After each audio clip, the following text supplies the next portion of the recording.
Bismillahirrahmanirrahim. Assalamualaikum warahmatullahi wabarakatuh. Saudaraku muslimin dan muslimat yang berada kembali kaji atas nama Muhammad SAW. Kesempatan berbahagia ini bab zakat sedekah, judulnya adalah kita diperintahkan untuk berzakat dari harta yang baik yang kita miliki. Baik, sebagai pengantar, bahasanya dulu putra Nabi Adam alaihissalam, Qabil dan Habil ini pun diperintahkan untuk berkurban, atau dalam bahasanya sekarang adalah berzakat dan bersedekah. Qabil sebagai petani memilih tanaman atau hasil bumi yang buruk, buah-buahan yang busuk. Sementara Habil ini memilih ternak terbaik, kambing yang gagah, yang jantan, yang gemuk, yang tidak cacat. Nah, apa yang terjadi? Allah memilih kurban dari Habil dan diterima. Ini menjadikan satu ibarat bagi kita sekalian tentang tata cara untuk berzakat dan bersedekah. Selain dari yang halal, juga perlu kita pilih dari harta yang baik. Baik, mari kita simak hadis Rasulullah SAW, hadis Nabi Muhammad SAW.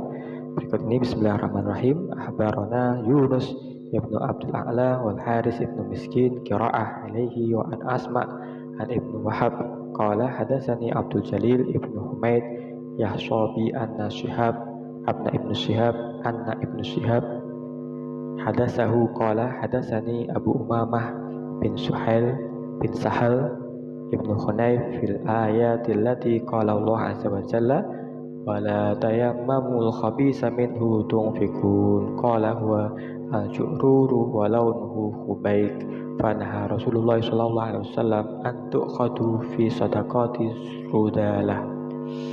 Artinya, telah mengabarkan pada kami Yunus bin Abdul A'la dari Haris bin Miskin. Cara baca, aku mendengarnya dari Ibnu Wahab. Dia berkata, telah menceritakan kepadaku Abdul Jalil bin Humaid al-Yashabi, bahwasanya Ibnu Syihab menceritakan padanya. Dia berkata, telah menceritakan padaku Abu Umamah bin Sa'il bin Hunayf tentang ayat Allah Azza wa Jalla, dan janganlah kamu memilih yang buruk-buruk lalu kamu menafkahkan daripadanya. Dia berkata, yakni kurma yang jelek, warnanya tidak segar. Rasulullah SAW melarang diambilkan sesuatu yang hina, jelek, kasar, kualitas rendahan pada zakat. Ya, apa yang bisa kita petik hikmah dari hadis ini? Benar, sebagaimana tema atau judul pagi hari ini tentang zakat dan sedekah, anjuran Rasulullah SAW untuk memilih harta yang baik, yang terbaik yang kita miliki guna kita keluarkan zakat dan sedekahnya. Baik, ini sebagai satu bentuk penghormatan agar yang menerima zakat dan sedekah senang, bahagia, gembira, dihormati, dimanusiakan dengan harta terbaik yang diterimanya tadi. Di samping itu juga Allah pun menerima sebagaimana zakatnya, sedekahnya atau kurbannya Habil dalam latar belakang di atas. Ya. Yang kedua, apabila kita hendak memilih harta untuk sedekah atau zakat, ada pertanyaan, mana yang kita pilih? Harta yang baik atau yang buruk?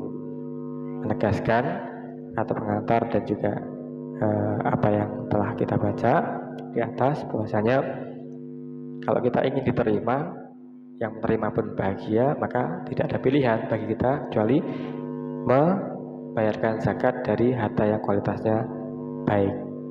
Wala tayammam, dan janganlah kita memilih yang buruk-buruk untuk kita keluarkan zakat dan sedekah kita. Ya, yang ketiga, mengapa demikian? Sebab kalau kita ingin orang lain merasa gembira, senang dapatkan harta barang sedekah kita, maka kita harus mengandaikan apabila kita menerima barang yang baik tersebut sebagaimana mereka yang berhak menerima zakat dan sedekah, kita senang, mereka pun pasti akan senang. Harapannya seperti itu. Berikutnya yang keempat, Allah Subhanahu wa taala berfirman, A'udzubillahi minasyaitonirrajim, dalam surat Al-Baqarah 267, ya ayyuhalladzina amanu anfiqu min thayyibatin ma kasabtum. Hai orang-orang yang beriman, nafkahkanlah di jalan Allah dari hasil usahamu yang baik-baik, sebagaimana kami telah mengeluarkan dari bumi ini untuk kamu. Al-Baqarah 267. Harta kekayaan atau sedekah yang terbaik adalah harta yang didapatkan dari cara yang halal. Bukan hanya halal, tapi juga perlu at-thayyib, dari yang baik, yang terpilih, yang terbaik yang kita miliki dari harta yang Allah karuniakan, rezeki yang telah Allah berikan pada kita sekalian. Dengan yang halal dan baik inilah akan menunjukkan kualitas keikhlasan kita, sehingga dengan demikian Allah pun ridho menerima, para mustahik pun, fakir miskin pun merasa senang, merasa gembira. Kita mendapatkan doa, bukan hanya kita, tapi justru juga ahli keluarga kita pun akan dijamin dirahmati oleh Allah Subhanahu wa taala di dunia ini sampai nanti di akhir masa, sampai nanti di hari kebangkitan, hari akhirat. Amin. Inilah saudaraku muslimin muslimat dimanapun berada, Islam senantiasa mengajarkan tentang tata cara zakat dan sedekah dengan cara memilih harta terbaik untuk kita berikan. Semoga Allah Subhanahu wa taala senantiasa memberikan hidayah kepada kita, keluarga kita, anak keluarga kita, untuk dapat bersedekah dengan barang harta kita yang terpilih, yang terbaik di antara yang kita miliki, yang Allah karuniakan. Amin ya rabbal alamin. Terima kasih. Assalamualaikum warahmatullahi wabarakatuh.